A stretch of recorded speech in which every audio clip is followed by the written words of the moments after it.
तो आप सभी को आज के नई वीडियो में स्वागत है। तो आज इस वीडियो में होने वाला बड़ा धमाका। आज इस वीडियो में करने वाला है क्लास 10th का हिंदी का पूरा निचोड़ प्रश्न करेंगे इस वीडियो में। ठीक है, तो आप लोग इस वीडियो में पूरे लास्ट तक बने रहेगा। ठीक है, आप लोग इस वीडियो को देख लेते हैं पूरे अंत तक। तो आप लोग को जो बोर्ड एग्जाम में जो क्वेश्चन आएगा वह यहीं से आएगा, हिंदी का। ठीक है, यहीं से आएगा। आज इस वीडियो में पद खंड का पूरा ऑब्जेक्टिव कंप्लीट कराने वाले हैं। ठीक है, तो चलिए हम लोग जल्दी से वीडियो का स्टार्ट करते हैं। इस वीडियो में पूरे 50 प्रश्न जो बोर्ड एग्जाम से रिलेटेड है, जो VVI प्रश्न है। ठीक है, तो हम लोग चलिए कम समय में ज़्यादा ऑब्जेक्टिव को कवर करते हैं।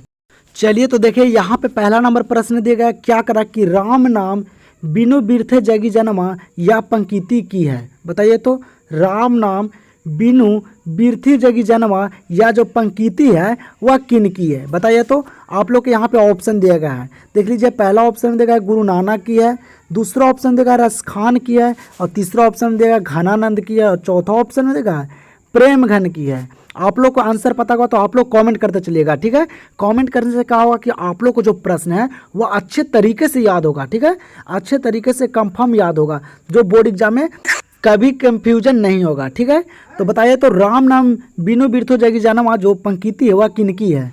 जो यह पंक्ति है वह गुरु नानक की है। किनकी है? तो गुरु नानक की है। तो यहाँ पे क्या हो जाएगा इस प्रश्न का राइट आंसर? तो ऑप्शन नंबर ए। चलिए तो देखिए यहाँ पे फिर अगला प्रश्न है, क्या करा कि रसखान किस काल के कवि हैं। क्या करा प्रश्न कि रसखान किस काल के कवि हैं। इसी प्रकार से आएगा बोर्ड एग्जाम में प्रश्न। ठीक है, तो रसखान वह किस काल के कवि हैं। आप लोग के यहाँ पे ऑप्शन दिया गया है। ठीक है, तो आप लोग बताइए, और हम यहाँ पे ऑप्शन को नहीं पढ़ेंगे, डायरेक्ट आंसर करते चलेंगे, क्योंकि हम लोग के कम समय में ज़्यादा ऑब्जेक्टिव को कवर करना है। ठीक है, कम समय में ज़्यादा ऑब्जेक्टिव को कंप्लीट करना है। ठीक है, तो हम लोग ऑप्शन नहीं करेंगे, डायरेक्ट आंसर करते चलेंगे। ठीक है, तो बताइए तो रसखान किस काल के कवि हैं। जो रसखान हैं वह भक्ति काल के कवि हैं। कैसे कवि हैं रसखान? तो भक्ति काल के। और ये प्रश्न बोर्ड एग्जाम में पूछा गया प्रश्न है। ठीक है, तो इस वीडियो में प्रीवियस ईयर भी प्रश्न करवा रहे हैं, क्योंकि बोर्ड बार बार प्रीवियस ईयर प्रश्न को रिपीट कर रहा है। ठीक है, तो रसखान किस काल के कवि हैं? तो भक्ति काल के। तो यहाँ पे क्या हो जाएगा इस प्रश्न का आंसर? तो ऑप्शन नंबर डी। और ये वीडियो में पूरे पद खंड का जो अथी है ऑब्जेक्टिव वह पूरा कंप्लीट हो जाएगा। ठीक है, आप लोग को पद खंड में कहीं से भी प्रश्न आएगा, आप लोग एकदम बोर्ड एग्जाम में तहलका मचा दीजिएगा 2025 में। ठीक है, तो इसमें पूरे पद खंड का ऑब्जेक्टिव करवा रहे हैं। ठीक है, और आप लोग को एक बात बताता हूँ, आप लोग इस चैनल से नहीं जुड़े हैं तो आप लोग इस चैनल से जुड़ जाइए, क्योंकि इस चैनल पे क्लास 10th मैट्रिक परीक्षा की तैयारी करवाई जाती है। और आप लोग को एग्जाम से पहले यहाँ पे सारे सिलेबस का ऑब्जेक्टिव कंप्लीट करवा दिया जाएगा, क्योंकि ऑब्जेक्टिव जो है वही प्लस पॉइंट नंबर लाता है बोर्ड एग्जाम में। ठीक है, वही प्लस पॉइंट नंबर लाएगा, जिससे आप लोग का परसेंटेज जो है वह नंबर जो है वह अच्छा आएगा बोर्ड एग्जाम में। ठीक है, तो आप लोग ऑब्जेक्टिव पे ज़्यादा फोकस कीजिएगा। ठीक है, और इस चैनल पे सिर्फ ऑब्जेक्टिव ही चलेगा। ये जो 4 मंथ बचा हुआ है आप लोग को एग्जाम का, सिर्फ ऑब्जेक्टिव चलेगा इस चैनल पे। तो आप लोग इस चैनल से जुड़ जाइए। तो यहाँ पे प्रश्न क्या करा है कि प्रेमघन जी किस राज्य के निवासी हैं। बताइए तो प्रेमघन जो है वह कहाँ के निवासी हैं, कहाँ के रहने वाले हैं। आप लोग के यहाँ पे ऑप्शन भी दिया गया है। पहला ऑप्शन में करा बिहार के, दूसरा ऑप्शन में करा मध्य प्रदेश के, तीसरा ऑप्शन में करा उत्तर प्रदेश के, और चौथा ऑप्शन में करा राजस्थान के।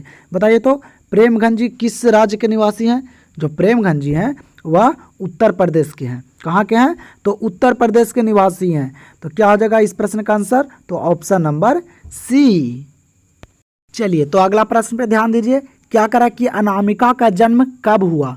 और आप लोग को बोर्ड एग्जाम में जन्म से बहुत सारे प्रश्न वहाँ पे देखने के लिए मिलेंगे। ठीक है, तो आप लोग सभी का जन्म भी याद कर लीजिएगा, और इस वीडियो में भी पूरे पदखंड का जन्म भी करवा रहे हैं सारे लेखक का। ठीक है, तो अनामिका का जन्म कब हुआ था बताइए तो। देखिए यहाँ पे 2018 में भी है, फर्स्ट सीटिंग में पूछा गया प्रश्न है। ठीक है, तो प्रीवियस ईयर भी प्रश्न इस वीडियो में हो रहा है, तो आप लोग लास्ट तक बने रहिएगा इस वीडियो में। अनामिका का जन्म कब हुआ था? जो अनामिका का जन्म हुआ था वह 17 अगस्त 1961 को हुआ था। कब हुआ था अनामिका का जन्म? तो 17 अगस्त 1961 को। तो यहाँ पे क्या हो जाएगा इस प्रश्न का आंसर? तो ऑप्शन नंबर सी। और हम लोग अगले वीडियो में करेंगे पूरे साइंस का ऑब्जेक्टिव प्रश्न। ठीक है, पूरे साइंस का निचोड़ प्रश्न करवा दूंगा एकदम, प्रीवियस ईयर प्रश्न, क्वेश्चन बैंक सारे करवा दूंगा। ठीक है, आप लोग को एकदम 2025 के एग्जाम में एकदम अच्छे मार्क्स लाना है, पूरा तहलका मचा देना है। ठीक है, आप लोग को पूरे सिलेबस एकदम कंप्लीट करवा दूंगा। तो यहाँ पे देखिए क्या करा है कि घनानंद की मृत्यु कब हुई। क्या करा प्रश्न कि घनानंद जी को जो मृत्यु हुआ था वह जो डेट किए थे वह कब किए थे, ये भी डेट पूछता है। ठीक है, तो घनानंद की मृत्यु कब हुआ था? ऑप्शन यहाँ पे देख लीजिए, पढ़ लेते हैं ऑप्शन को। पहला ऑप्शन दिया है 1737 ईस्वी में, दूसरा ऑप्शन देगा 1739 ईस्वी में, और तीसरा ऑप्शन देगा 1741 में, और चौथा ऑप्शन में देगा 1743 में। बताइए, तो आप लोग को आंसर पता है तो आप लोग कमेंट कीजिए, ठीक है। कमेंट करने से याद होगा आप लोग को, घनानंद की मृत्यु कब हुई थी? जो घनानंद जी की जो मृत्यु हुई थी वह 1739 में हुआ था। कब हुआ था? 1739 ईस्वी में। तो यहाँ पे राइट आंसर हो जाएगा ऑप्शन नंबर बी। चलिए, तो फिर यहाँ पे अगला प्रश्न देखिए, क्या करा कि विफलता पर छलक पड़ते हैं। बताइए, तो विफलता पर क्या छलक पड़ते हैं? बताइए, जैसे आप लोग पढ़ रहे हैं बोर्ड एग्जाम में अच्छे मार्क्स के लिए, ठीक है, अच्छे रिजल्ट के लिए, तो आप लोग अगर विफल हो जाते हैं, फेल हो जाते हैं, तो क्या छलकते हैं, ठीक है। इस माध्यम से समझिए, विफलता विफलता पर क्या छलकता है, मतलब विफल हो जाता है तो क्या छलकता है? तो आंसू। क्या? आंसू। आदमी जब विफल होता है तो क्या छलकता है? आंसू। तो यहाँ पे क्या हो जाएगा इस प्रश्न का आंसर? तो ऑप्शन नंबर ए। चलिए, तो अगला प्रश्न पे ध्यान दीजिए, यहाँ पे क्या करा कि अज्ञेय का पूरा नाम है। और ये भी देखिए प्रश्न 2019 में फर्स्ट सीटिंग में पूछा गया प्रश्न है, ठीक है। तो प्रीवियस ईयर प्रश्न बहुत बोर्ड एग्जाम रिपीट करता है बेटा, ठीक ना। तो आप लोग अच्छे से प्रीवियस ईयर भी प्रश्नों को इस वीडियो में कर लीजिए, ठीक है। सारे सब्जेक्ट का करवाऊंगा, सारे हिस्ट्री हो गया आप लोग का, ज्योग्राफी, इकोनॉमिक्स, पॉलिटिकल हो गया, फिर आप लोग का जो साइंस में फिजिक्स, केमिस्ट्री, बायोलॉजी वो भी करवाऊंगा, ठीक है। संस्कृत का भी करवाऊंगा। तो आप लोग इस चैनल से जुड़ जाइए। क्या करा कि अज्ञेय का पूरा नाम है? बताइए, तो अज्ञेय जी का पूरा नाम क्या है? अज्ञेय का जो पूरा नाम है वह क्या है? सच्चिदानंद हीरानंद बतस्यान अज्ञेय, ठीक है, याद रखिएगा। क्या नाम है? तो सच्चिदानंद हीरानंद बतस्यान अज्ञेय। तो यहाँ पे क्या हो जाएगा इस प्रश्न का आंसर? Option number B. देख लीजिए, 2019 में पूछा गया प्रश्न है। चलिए, तो अगला प्रश्न देखिए, यहाँ पे क्या करा कि घनानंद कवि हैं। बताइए, तो घनानंद किस युग के कवि हैं? आप लोग के यहाँ पे ऑप्शन दिख रहा होगा। बताइए, तो किस युग के कवि हैं घनानंद जी? तो घनानंद जो कवि हैं वह रीति मुक्त कवि हैं। कैसे कवि हैं घनानंद? तो रीति मुक्त कवि है। और घनानंद को ही कहा जाता है प्रेम का पीर कवि। ये भी याद रखिएगा, बोर्ड एग्जाम में पूछता है कि प्रेम के पीर कवि किसे कहा जाता है? तो घनानंद जी का, ठीक है। तो यहाँ पे क्या हो जाएगा? घनानंद जी कैसे कवि हैं? तो रीति मुक्त कवि हैं। तो यहाँ पे राइट आंसर हो जाएगा ऑप्शन नंबर ए। चलिए, तो अगला प्रश्न फिर यहाँ पे देख लीजिए आप लोग, क्या करा कि स्वदेशी के कवि हैं। बताइए, तो स्वदेशी के कवि कौन है? ये भी प्रश्न आप लोग को बोर्ड एग्जाम में देखने के लिए मिलेगा। लेखक और चैप्टर से बहुत सारे प्रश्न मिलेगा देखने के लिए वहाँ बोर्ड एग्जाम में, ठीक है, ठीक है। 5 से 6 क्वेश्चन मिलेगा, ठीक है। स्वदेशी के कवि कौन है? बताइए, तो जो स्वदेशी के कवि हैं वह कौन है? ऑप्शन यहाँ पे देख लीजिए। पहला ऑप्शन में देगा घनानंद, दूसरा ऑप्शन में देगा प्रेमघन, और तीसरा ऑप्शन देगा गुणाकर मूल्य, और चौथा ऑप्शन देगा इनमें से कोई नहीं। जो स्वदेशी के कवि हैं वह प्रेमघन जी हैं। कौन है? तो प्रेमघन जी। तो यहाँ पे क्या हो जाएगा बेटा इस प्रश्न का राइट आंसर? तो ऑप्शन नंबर बी। चलिए, तो आप लोग यहाँ पे फिर ध्यान दीजिए, क्या करा है कि अड़ा के बिंदु को बालक क्या मानता है?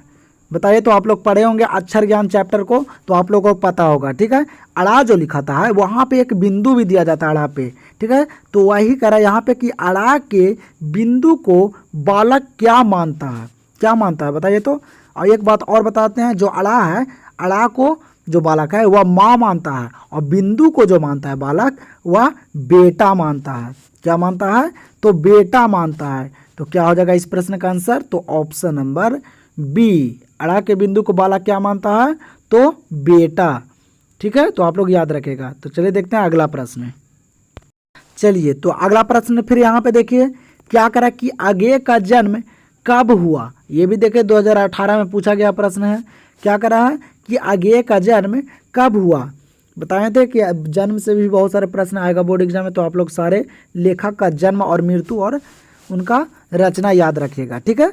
तो अज्ञेय का जन्म कब हुआ था? जो अज्ञेय का जन्म हुआ था वह 1911 में हुआ था। कब हुआ था अज्ञेय जी का जन्म? तो 1911 में। तो यहाँ पे हो जाएगा right answer option number B. चलिए, तो अगला प्रश्न फिर यहाँ पे देखिए, क्या करा कि प्रेम के पीर का कवि किन्हें कहा गया है? अभी तुरंत ही पीछे बताए हैं, ठीक है। अभी तुरंत ही पीछे बताया कि प्रेम के पीर कवि किन्हें कहा जाता है, ठीक है। तो जल्दी से बताइए, प्रेम के पीर कवि जो है वह किन्हें कहा जाता है? तो आप लोग इस प्रश्न का आंसर कमेंट में जल्दी से आंसर दीजिए, ठीक है। जल्दी से कमेंट कीजिए आप लोग इस प्रश्न का आंसर। जिस बच्चे का प्रश्न का आंसर सही रहेगा उस बच्चे को अगले वीडियो में मैं नाम लूँगा, ठीक है। आप लोग जल्दी से आंसर कीजिए कि प्रेम के पीर के कवि जो है वह कौन है, अभी तुरंत ही बताएं पीछे। तो इस प्रश्न का आंसर आप लोग जल्दी से कमेंट कीजिए। तो हम लोग देखते हैं अगला प्रश्न को।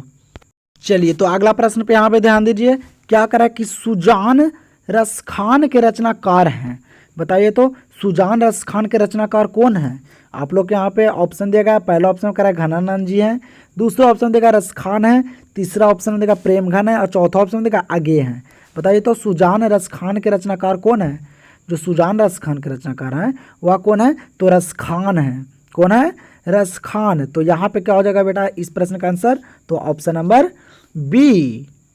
और अभी तक आप लोग इस वीडियो को लाइक नहीं किए तो आप लोग इस वीडियो को लाइक करके ज़्यादा से ज़्यादा शेयर कर दीजिए, ठीक है। और चैनल से नहीं जुड़े हैं तो चैनल से जुड़ जाइए, ठीक है। क्योंकि अब दम जो 4 महीना बचा हुआ एग्जाम का वह सिर्फ ऑब्जेक्टिव चलेगा। क्या चलेगा, सिर्फ ऑब्जेक्टिव चलेगा। पूरे ऑब्जेक्टिव को दम अच्छे तरीके से कंप्लीट कर देना है, क्योंकि बोर्ड एग्जाम में जो प्लस पॉइंट नंबर लाता है वह सिर्फ ऑब्जेक्टिव ही लाता है, ठीक है। आप लोग सब्जेक्टिव को किस प्रकार से भी बना के लिख दीजिएगा तो वहाँ एग्जामिनर जो है वह नंबर दे देगा, ठीक है। क्या करें यहाँ पे, जनतंत्र का जन्म कविता के कवि हैं। बताइए तो जनतंत्र का जन्म जो कविता है इनके कवि कौन हैं। कुंवर नारायण जी हैं कि आगे हैं कि सुमित्रानंदन पंत हैं कि रामधारी सिंह दिनकर हैं। जो जनतंत्र का जन्म के जो कविता के कवि हैं वह कौन है, तो रामधारी सिंह दिनकर जी हैं। कौन लिखे थे जनतंत्र का जन्म, तो रामधारी सिंह दिनकर। तो यहाँ पे क्या हो जाएगा इस प्रश्न का आंसर, तो ऑप्शन नंबर डी। और बोर्ड एग्जाम जल्दी ही जारी करने वाला है मॉडल पेपर, ठीक है। तो आप लोग को मॉडल पेपर भी इस चैनल पे पूरे सेट बाय सेट कंप्लीट करवा देंगे, ठीक है। क्योंकि मॉडल पेपर से बहुत सारे प्रश्न आते हैं बोर्ड एग्जाम में, तो आप लोग को मॉडल पेपर भी यहाँ पे कंप्लीट करवा दिया जाएगा। अब ज़्यादा समय नहीं है तो आप लोग भी अच्छे तरीके से तैयारी कीजिए बोर्ड एग्जाम का। यहाँ पे प्रश्न को देख लीजिए क्या करा है कि हिरोशिमा कहाँ अवस्थित है। बताइए तो हिरोशिमा जो है जहाँ परमाणु बम गिरवाया गया था वह कहाँ अवस्थित है, चीन में है कि जर्मनी में है कि नेपाल में है कि जापान में है। ये प्रश्न का आंसर आप लोग जल्दी से बताइए कमेंट में। हिरोशिमा कहाँ अवस्थित है, जो हिरोशिमा है वह जापान में है। कहाँ है, जापान में है। तो यहाँ पे क्या हो जाएगा इस प्रश्न का आंसर, तो ऑप्शन नंबर डी। और हिरोशिमा पे ही परमाणु बम गिरवाया गया था।